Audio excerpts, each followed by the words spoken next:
Hello folks, I've done a few dash cam reviews on my channel, and one thing that keeps springing to mind is there really much difference between all these 4K dash cams? There are lots on the market, and at first glance they appear to have very similar specifications. Lots of them have very similar designs. So in order to test that out, I've got two that I've recently reviewed, or fairly recently reviewed. I've got the RedTiger F7NP and I've got the BotsLab G980H. Both are 4K dash cams. Both have also got a 1080p rear facing camera, so you can attach that to your rear windscreen and capture footage of vehicles coming from the back. And on paper at least, they look to be reasonably similar. Now I have done full reviews for both of these, which I will link in the video description. But just in short, I'll show you quickly the design. This is the BotsLab camera. As you can see, it's quite slim. It's got a little bit of heft to it though. The build quality of this one feels very good, and this one's got a 2.5 inch basically screen on the back. And then we've got the RedTiger camera. Now the screen on the back of this one's over 3 inches. It's a slightly smaller unit. It's slightly narrower and a bit thinner, and it's very light, this one. This one comes with a suction cup mount, and this one's got like a 3M sticky pad, so this one feels like a more sort of permanent solution. So let's quickly look at the key specs of the two dash cams. You can see how similar they are, but there are some key differences. And then we'll have a look at some test footage and see how much of this actually makes any difference.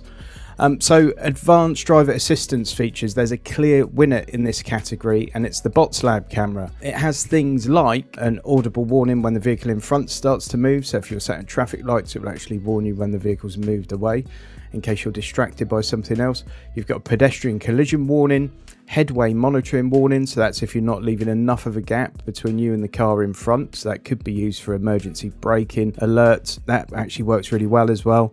And lane departure warning, so if you veer out of the lane, the camera's using AI to check everything as you go, and you've got those features there. They can of course be disabled in the app, and it's very simple to do that. Onto the sensor, they've both got the same sensor. It's a Sony Starvis sensor, and if you don't know what that does, it's the thing that basically takes the image from the lens of the camera. So it's a fundamental part of a camera, and they both have the same one. Now, as for the actual lens itself, and for the camera functionality itself, on the BotsLab you've got a Sony 4K lens, and it's capable of 1080p at 60 frames per second, or you've got a standard frame rate, I think it's 25 or 30 FPS at 4K. And on the RedTiger, we don't actually know the brand of the lens, and it's just a 4K lens, not capable of 60 FPS, the best of my knowledge, and we don't actually know the brand of the lens. How much of a difference that makes, we'll have to wait and see. Now the rear camera, they've both got a 1080p rear camera, but the BotsLab one's got a very slightly wider field of vision. So it's 150 degree field of view on the BotsLab, 140 on the RedTiger. And then as for the screen size, you'll see the RedTiger has got a slightly bigger screen. The final thing to note really, it would be build quality and the way you actually mount it in the car. So the BotsLab one feels quite a permanent fix. It's a really strong 3M sticky pad, whereas the RedTiger one is on a suction cup. Now that suction cup works really well, and if you're moving the camera from car to car, obviously it's going to serve you well, because as a suction cup it shouldn't be too difficult to do that, where the BotsLab one does feel like a more permanent fix, but the BotsLab camera does feel like it's got much better build quality overall. I don't think the RedTiger one's particularly poor, but it feels lightweight and a bit flimsier in comparison to the BotsLab when it comes to that overall build quality or perceived build quality. So let's get these things mounted into the car, and we'll do some test footage for you at different times of day and night so that you can get a feel for it. In these videos you'll see that the clocks are a bit haywire. I haven't set the clocks on them, so don't worry about that. They are both being filmed side by side at the exact same time as one another. Just giving you a small audio test here of the audio quality coming from both cameras. This one is the BotsLab, and this one is the RedTiger. Now it's a very gloomy day today, as you can see, very overcast. It's ideal weather really for testing dash cams, because it's not perfect conditions. So we're going to have a look at the quality of picking up the license plate. So we'll stop the camera here on this car. Both cameras pick up the license plate, but this first one's the BotsLab, and there's far less digital noise than there is on this image from the RedTiger, possibly because of the better lens on the BotsLab.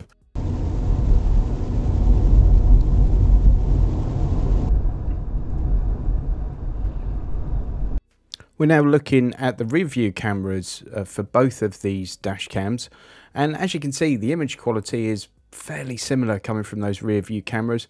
The BotsLab's got a very slightly wider field of view, 10 degrees wider field of view than the RedTiger, and perhaps fractionally less digital noise. Next, we're looking at both cameras in dusk, and you'll see it's raining as well. There is some rain on the windscreen by the BotsLab. I'm now zooming in on both as well so you can see the finer detail. I think the BotsLab once again has a slight bit less digital noise, but actually the RedTiger uses quite a nice colour profile. It's not a terrible picture at all. Now onto the nighttime footage, and neither of these cameras has a polarising filter, and it would be, in my opinion, a really wise decision to get yourself one. They're not expensive. As you can see, the glare just means you're not picking up detail because there's no polarising filter. But the picture quality generally on the BotsLab here from front and rear is perfectly acceptable, and it would certainly record any kind of accident you might have. It's just that glare does affect some of the finer detail. Bearing in mind the size of these cameras and the size of the sensor, I don't actually think the picture quality is too bad at all. If we move now onto the RedTiger, you'll see once again it's completely acceptable picture quality, but I think just that difference in lens is the difference maker here, because when we zoom in, you'll see that you actually get a lot of digital noise again, digital artifacts we call that.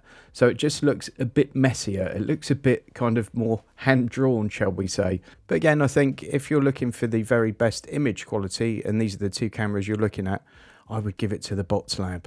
Now, the other thing to mention, of course, is the price. On paper, the BotsLab is £20 more than the RedTiger. However, on Prime Day, the 16th and 17th, there's a discount code in the video description that's going to get you 48% off.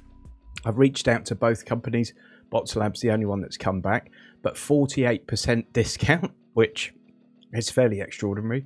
Of course, RedTiger may have something on Prime Day as well, but I'm not sure. I think it's the 16th and 17th of July. So hopefully you're watching this before then. If not, they've both actually got discount codes on Amazon right now. You'll see here the BotsLab one's £189.99, but there's a £60 voucher, and all you have to do is click that, and then once you go through the checkout, it applies it. So that makes it 130 quid. By the way, there's also a discount code below that you can add, so you can sort of stack the discounts on this one. The RedTiger one is 159 with a £30 voucher, so ultimately the RedTiger one's going to cost you more than the BotsLab as well. But obviously with that Prime Day code that's in the video description, hopefully that will help you save even more on it. Let's look at the overall comparison. So the BotsLab has the driver assistance features, the RedTiger doesn't. We know they've both got the same sensor. The BotsLab's clearly got a better forward-facing lens, and it can do 60 frames per second if you bump it down to 1080p. Rear camera, slightly wider field of view, so BotsLab wins that one. But really, you know, there's not a great deal in it in terms of the picture quality on those rear cameras. RedTiger wins with the screen size. It is a bigger screen. I don't know how much of an issue that might be for you, because I'm always going to drag the footage onto my computer to have a look at it or use the app. Image quality overall, I'd say, is great on the BotsLab, good on the RedTiger, so BotsLab wins that.